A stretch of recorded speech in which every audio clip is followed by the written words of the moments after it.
Thème numéro 9, les points spécifiques liés aux rotations à ski.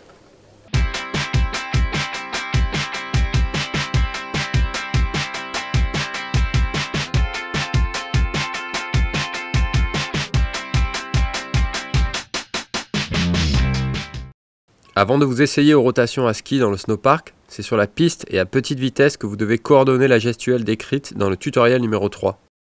Vous avez défini votre sens préféré de rotation, à droite ou à gauche, il porte le nom de natural. Associez la traversée au sens de rotation choisi, exemple vers la gauche pour une rotation à gauche. N'oubliez pas d'écarter les pieds pour la stabilité, de bien regarder en amont avant de vous élancer pour votre sécurité et de vous abaisser à la réception.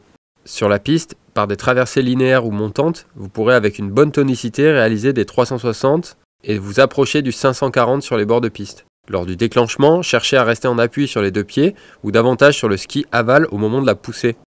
C'est celui opposé au sens de rotation.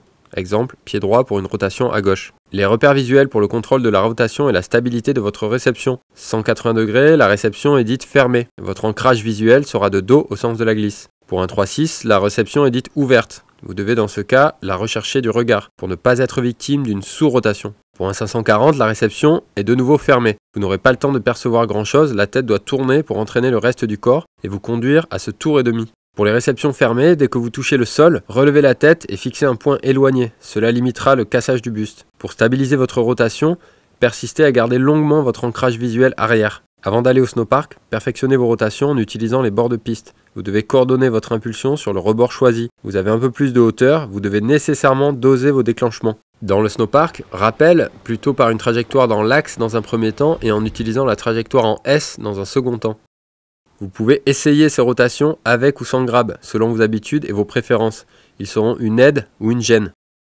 Mais focalisez-vous sur le déclenchement de la rotation, c'est la gestuelle prioritaire. En switch, gardez un peu d'écartement de ski, puis décalez vos pieds pour vous permettre de pivoter légèrement le bassin et ne pas perdre de vue votre sens de déplacement ainsi que le kick. Le côté orienté est celui du futur sens de rotation. Vous pouvez de nouveau observer l'armement, le déclenchement, le mouvement de la tête et le repère visuel associé à la réception.